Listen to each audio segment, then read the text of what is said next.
We're here at the New York Auto Show with Joe from Ford looking at the new Mustang GTD. Now this is the fastest Mustang in production, for sale, street legal.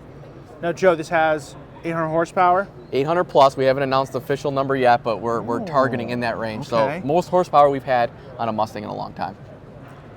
Carbon brakes, it looks like? Carbon ceramic brakes, active aero front and rear. So you notice that big rear wing acts almost like a Formula One DRS ring. It'll open up and close as needed. Magnesium wheels, huge 6-piston front calipers. Are the magnesium wheels stock or are they an added option? Stock. Really? Stock exhaust? Yep, so we've got upgraded there. We've got intercoolers in the back.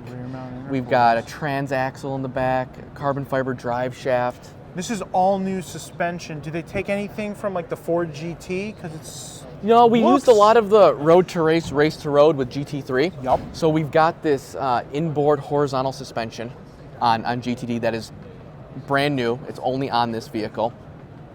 We've got the cutouts in the front fenders for aero and heat dissipation, brake cooling ducts.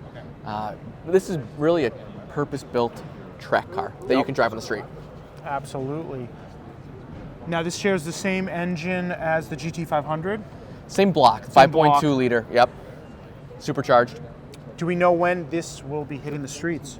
Yeah, so we're still in the process of taking reservations. We'll open that up in 2Q. So this is probably a end of this year, early next year kind of availability. They're all hand-built, so hand-built.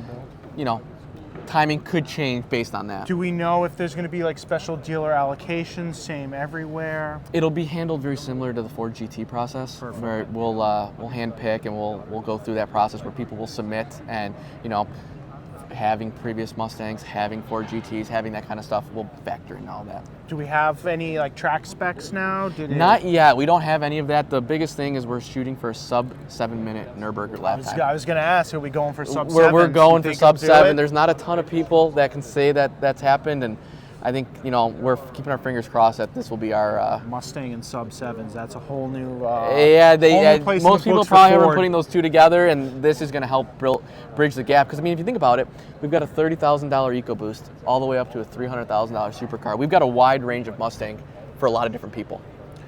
Do we know specific production numbers yet? We don't. We haven't announced how that's going to play out. Do we know when all this stuff will be announced? Over the course of this year, in the coming months, we're rolling that out, and our communications team's working on that messaging. Do you think we'll see some of these in the streets before December? Customer cars? Yeah. I don't know. We'll definitely have marketing units out there and company cars that we'll be bringing. But as far as customer cars, tough to say right now. Awesome. Well, I can't wait to see what the lap of the Nurburgring does. Let's hope for 7 seconds. Same. Thanks, guys. Thanks, Joe.